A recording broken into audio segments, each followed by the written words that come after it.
اللہ کا بنایا ہوا نظام ہے, اس کو فالو کرو, تعلیم دو بچوں کو اچھی سے اچھی, مگر زیادہ ٹینشن تعلیم کی بولو نا یار مت لو.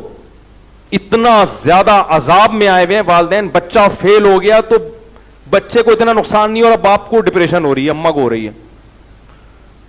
میرا پتا ہے اپنے بچوں کے بارے میں کیا اصول ہے, پڑھا رہا ہوں الحمدللہ, پیسہ بھی خرچ کر رہا ہوں ان کی تعلیم پہ, اچھے اسکولوں میں ایڈمیشن دلوایا ہوا ہے, رزلٹ دیکھتا ہوں ماشاءاللہ بہت اچھا, تھوڑا خراب رزلٹ ہے کوئی بات نہیں, اگلی دفعہ اچھا آ جائے گا, چلو شاباش, ٹینشن لینے کا. لیکن ماں باپ دیکھ یہ میتھ میں نمبر کم کیوں آئے, پٹاخ چماٹ لگا, جو ہے نا تیرے فزکس میں کم بخت, میں نے تو تجھے سوچا ہوا تھا سائنسدان بناؤں گا, ہیں کیوں سوچا ہوا تھا تم نے, کیوں اتنے زیادہ شیخ چلی بن رہے ہو بھائی. میری جو طبیعت ہے وہ ہے بچے کی اخلاق اور اس کی جسمانی گروتھ, ابھی بڑھنے دو, انسان تو بننے دو, گروتھ اچھی ہو, کھلاؤ ٹائٹ بچوں کو, دیسی گھی کھلاؤ, دیسی گھی بولو, ابھی بڑے ہو جاؤ, اسپیڈ سے بڑے ہو. اتنا بوجھ اسکولوں میں بچوں پہ لادا ہوا ہے, بچے بڑے ہو ہی نہیں رہے. ابھی آپ کہہ رہے تھے ہم تو چاہتے ہیں بڑے نہ ہو, اب آپ کہہ رہے ہیں بڑے, بھائی وہ تو ہوں گے نا بڑے, تو اب تمیز سے بڑے ہو جائے نا. اسکول جانے والے بچوں کی چہرے کو دیکھیں آپ, اکثر اترے ہوئے چہرے ہوتے ہیں, نیند پوری نہیں ہوتی ان کی, رات کو سوئیں گے 11 بجے, صبح اٹھ جائیں گے. بچے کو تو گھوڑے بیچ کے سوئے گا تب اس کی گروتھ ہوتی ہے, بچوں کے لیے وہ نیند نہیں ہے جو آدمی انسان جنہیں بڑے لوگوں کے لیے, ہمارے لیے 5-6 گھنٹے کی نیند بہت ہوتی ہے, بچوں کو گھوڑے بیچ کے سلانا پڑتا ہے. سو جاؤ تو پولیس آگے اٹھائے گی, بیٹا جب تک سونا ہے سوتے رہو, یہ بچے کے لیے ضروری ہے. صبح صبح مار مار کے اسکول کے لیے ان کو اٹھایا جاتا ہے, وہ ایسا بیچارہ نیند میں پاگل ہو رہا ہوتا ہے, اس کو ایسی طرح اٹھا کے وہ ایسا لگتا ہے جیسے قبر سے مردے کو اکھاڑ رہے ہیں, اتنی ٹینشن ہوتی ہے اس کو. پھر وہ پڑھائی, پھر امتحان, ایگزام کا بوجھ, اس سے بچے کی ذہنی گروتھ, پھر بچے میں کوئی کریٹو سوچ نہیں پیدا ہوتی, کیونکہ وہ اسی میں الجھ کے رہ جاتا ہے. اکثر دنیا میں ذہین لوگ جنہوں نے قوم کو کوئی ٹاسک دی ہے وہ نالائق بچے ہیں جو اسکول میں پڑھتے نہیں تھے, کیونکہ پھر وہ دماغ اپنا ان نالائقوں میں بھی داخل ہوں. میں اسکول میں پڑھتا بولو بھائی نہیں تھا, شرارتوں میں دلچسپی لیتے تھے ہم. اب آپ کہیں گے اس پہ کلپ آ جائے گا, یہ تو پڑھے ہی نہیں اسکول میں. ہمارے اسکول ٹیچر تھے, انہوں نے مجھے آ کے کہا 9th کلاس میں کہ یہ جتنے فارمولے ہیں نا کیمسٹری کی کتاب میں, ہائیڈروجن ڈائی آکسائڈ اور NH4Cl, اور یہ سارے اپنی کاپی میں لکھ کے لاؤ. میں نے کہا جب اس میں لکھے ہوئے ہیں تو کاپی پہ لکھنے کی کیا ضرورت ہے, یہ مطلب ہے نہ پڑھنے کا. بھائی جب اس میں لکھے ہوئے ہیں تو رٹا لگا کے لاؤ تو سمجھ میں آتا ہے, کاپی میں لکھ کے لاؤ. اب اگلے دن گئے ہیں تو ٹیچر نے ٹھکائی لگانا شروع کر دی, ڈانٹنا شروع کر دیا. روزانہ یہی ہوتا تھا, وہ کہہ رہے ہیں لکھو, ہم کہہ رہے ہیں یار کیا ٹینشن والا کام, بیٹھ کے کاپیاں کالی کرو بیٹھ کے, نہیں لکھا. پھر ٹلے شروع, جب پتہ ہے اسکول میں جا کے پٹیں گے تو پھر آدمی اسکول میں جانے سے بھاگتا ہے. پھر لیٹ پہنچ رہے ہیں اور چھٹی سے پہلے ایک کھڑکی تھی گورنمنٹ, وہ ایک کھڑکی تھی گلی میں کھلتی تھی, تو وہ اس کے ساتھ میں بیٹھتا تھا, تو 1 گھنٹہ پہلے وہاں سے چھلانگ ماری اور پتلی گلی سے نکل لیے. لیکن جب مدرسے میں گئے ہیں تو الحمدللہ اچھے نمبر سے پاس ہونا, کیونکہ وہاں کی پڑھائی ہمیں لگ رہا تھا کچھ لاجک ہے اس کی, اس میں دلچسپی تھی. تو میں یہ نہیں کہہ رہا ہر پڑھنے والے بچہ غلط ہوتا ہے, بہت سے پڑھنے والے بھی بڑے کام کر لیتے ہیں, لیکن اسکولوں کا جو سسٹم ہمارا جس طرز پہ چلایا جا رہا ہے نا بچوں کو, اس سے میں نے اکثر اسکول میں دیکھا ہے اس کو بیوقوف بچے زیادہ پڑھتے تھے. سمجھ میں آ رہی ہے بات, معذرت کے ساتھ, جو بیوقوف ہوتے تھے وہ شوق سے بولو بھائی. ذہین آدمی کا دماغ ایک جگہ کبھی بھی نہیں ٹکتا. آپ اپنے بچوں میں ذہین بچے کو لے کے بٹھائیں کاپی پینسل لے کے, اس کو ایسے لگے گا جیسے مجھے پھانسی کے پھندے پہ لٹکائے جانے والے ہیں, وہ ٹکے گا ہی نہیں. بیوقوف کو بٹھا دیں بیٹھ کے کام کرنا شروع کر دے گا, جو بولیں گے وہ کرے گا. اب لوگ کہتے ہیں میرا کتنا اچھا بچہ ہے ماشاءاللہ, جو بولو کر رہا ہے. ارے یہ اچھا نہیں ہے, یہ بیوقوف ہے, یہ دنیا میں کسی کام کا, یہ صرف کلرک بن کے یا کسی دفتر میں جو ہے نا بیٹھ کے کیا کرے گا, جاب کرے گا. یہ نہ بزنس کر سکتا ہے نہ کسی سے ڈیبیٹ کر سکے گا, نہ قوم کو کوئی صحیح, خود ہی اس کو نہیں پتا ہوگا, تقلید کرے گا بس اندھی, نہ خود اس کے پاس گائیڈنس ہوگی, نہ کسی کو گائیڈ کر سکتا ہے, کیونکہ اللہ نے اس کو غلام سوچ دی ہے, اس کی کریٹو سوچ تخلیقی سوچ نہیں ہے. دیکھو نا, لڑکیاں پڑھائی میں زیادہ تیز ہیں, لڑکے کم تیز ہیں. کیوں؟ لڑکیاں اس لیے کہ ان کے اعصاب بھی کمزور ہوتے ہیں, ان کو ڈر خوف بہت ہوتا ہے, فیل ہو گئے تو پتہ نہیں کیا ہوگا.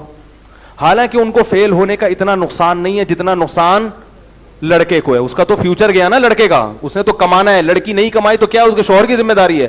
لیکن امتحان میں پریشان لڑکے زیادہ ہوتے ہیں, لڑکیاں ہوتی ہیں. لڑکیاں ساری رات بیٹھی رہیں گی, یار یہ کیا ہو رہا ہے. لڑکے کہتے ہیں یار دیکھیں گے دیکھیں گے یار. حالانکہ تم اگر فیل ہو گئے تمہارا تو فیوچر گیا. وہ کہیں گے یار دیکھیں گے, یار ابھی تھوڑا سا گٹکا شٹکا کھاتے ہیں, چلے یار بیٹھتے ہیں, گپے لگاتے ہیں. اس کو ٹکانا مشکل ہے, کیونکہ اس کو اللہ نے ذہانت, بولو بھائی, زیادہ دی ہے. بہت کم ذہین لوگ ہوتے ہیں جو ذہین بھی ہوں اور پھر محنتی بھی ہوں. ہوتے ہیں ایسے لوگ بھی, لیکن اس کا ریشو, کیونکہ ان کو بہت محنت کرنی پڑتی ہے ذہن کو ایک جگہ ٹکانے کے لیے. ذہین آدمی کا دماغ کبھی بھی ایک جگہ ٹکتا نہیں ہے, وہ سوچتا رہتا ہے. بچوں کو بھی دیکھ لو نا, ادھر سے ادھر, ادھر سے ادھر. تو بچے میں اللہ نے ایک صلاحیت رکھی ہے سوچنے کی, ہر چیز پہ ریسرچ کرنے کی. ہم اسکول میں اس کو ایسا کچل دیتے ہیں نا اس کی. ایک تو اسکولوں کا ماحول دیکھو, ڈرائنگ کی کتابیں پکڑائی ہوئی ہیں ان کو, کلر کے ڈبے پہ ڈبے, بس یہ نیلا کلر, یہ پیلا کلر, سیب پہ. میں تو حیران ہوتا ہوں یہ کر کے آ رہے ہو بھائی تم. اس کو نیلے پیلے کا کیا پتہ نہیں چلے گا. بچوں کو بلیو کلر سکھانے کے لیے بلیو ڈے منایا جا رہا ہے. ارے کیا گاؤں دیہاتوں میں لوگوں کو نہیں پتا بلیو کیا ہوتا ہے اور یلو کیا ہوتا ہے؟ کیسی سوچ ہے غلامانہ. بس جو گورے نے کہہ دیا. ان کے ہاں جو بڑے بڑے سائنسدان پیدا ہوتے ہیں وہ اس اسکولنگ سسٹم کے تحت نہیں ہوتے جو آپ کے ہاں چل رہا ہے. ان کے ہاں وہ سسٹم ہے جو مسلمانوں کے تعلیمی اداروں میں ہوا کرتا تھا کسی زمانے میں. انہوں نے ہمارے سسٹم کو لے لیا اور ہم پر وہ پرانا بوسیدہ سسٹم تھوپ دیا. کیا کلر کے ڈبے, آپ لوگ جن کے بچے ہیں بتاؤ, کلر کے ڈبے خریدتے ہو کہ نہیں خریدتے بچوں کے لیے؟ کبھی پوچھا اسکول کے پرنسپل سے یہ کلر کیوں کروا رہے ہو, سیب میں نیلا اور لال کلر کیوں اس کا کیا فائدہ ہے؟ اتنی صلاحیتیں بچے کی ڈرائنگ میں کیوں؟ ڈرائنگ کر کے کیا کرنا ہے اس نے؟ کوئی مصور بننا ہے اس نے؟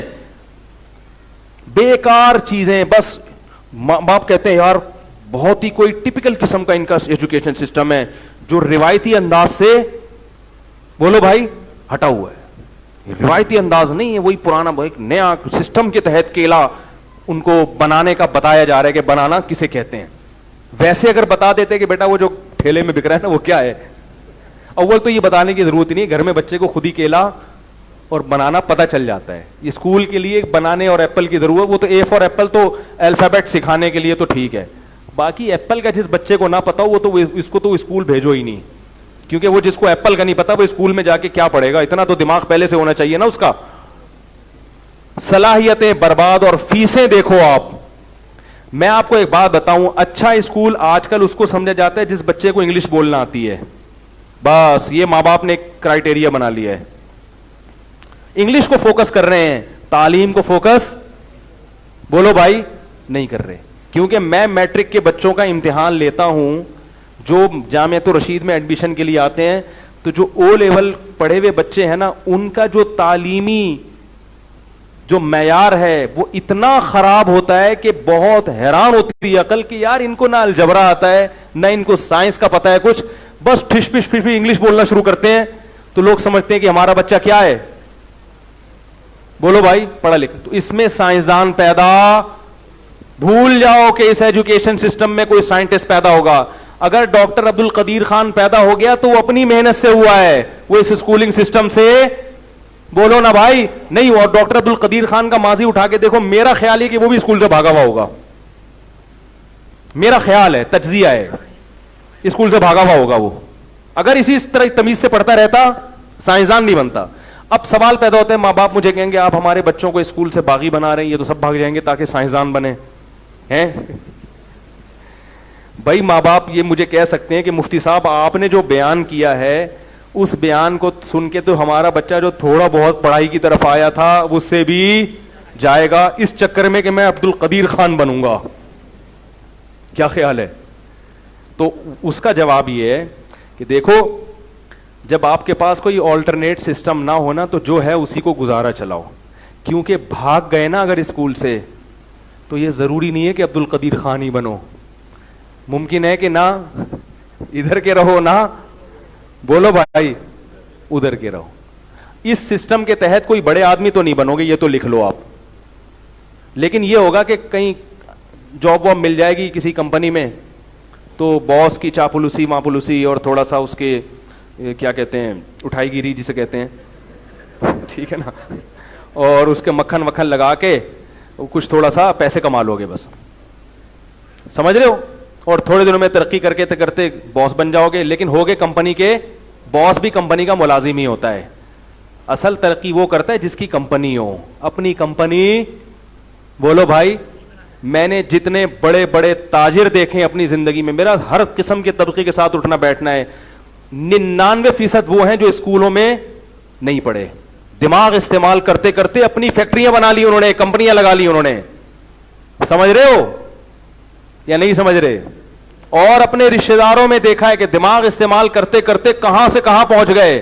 اور جو وہی لگے ہوئے ہیں نا ایک سسٹم کے تحت, وہ ابھی تک, یہ بھی اس خوش قسمت کی بات کر رہا ہوں جو باس بن جائے, ورنہ 99% تو وہ امپلائی ہی بنے رہتے ہیں ساری زندگی, باس کے مکھن لگانا اور بس وہ 1 لاکھ روپے تنخواہ لے کے گھر آ گیا.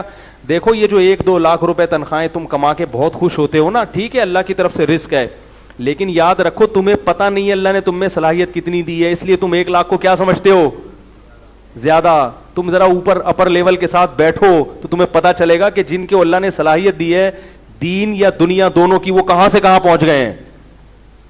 تو یہ جو ہمارا سسٹم ہے نا اسکول کا, یہ ہمیں کبھی بھی ترقی کرنے, اس میں آپ بیٹھ کے کیلے پہ کیا کریں, رنگ بھریں. بچوں کو میں بھی دیتا ہوں, مجبور ہیں کیونکہ اسکول سے نکال کے کوئی دوسرا متبادل سسٹم ہی نہیں ہے, ہم بھی پڑھا رہے ہیں مجبوراً. تو پھر ہم بھی بچوں کو کلر کے ڈبے لا کے, ابھی میں نے ایک وائٹ بورڈ بھی لا کے دے دیا, میں نے کہا اس پہ کیلا بناؤ اور کیا کرو سیب بناؤ اور کیا کرو اس پہ رنگ بھرو. یہ ہے پڑھائی. ہائے ہائے کیا کریں یار, کہاں تک روئیں.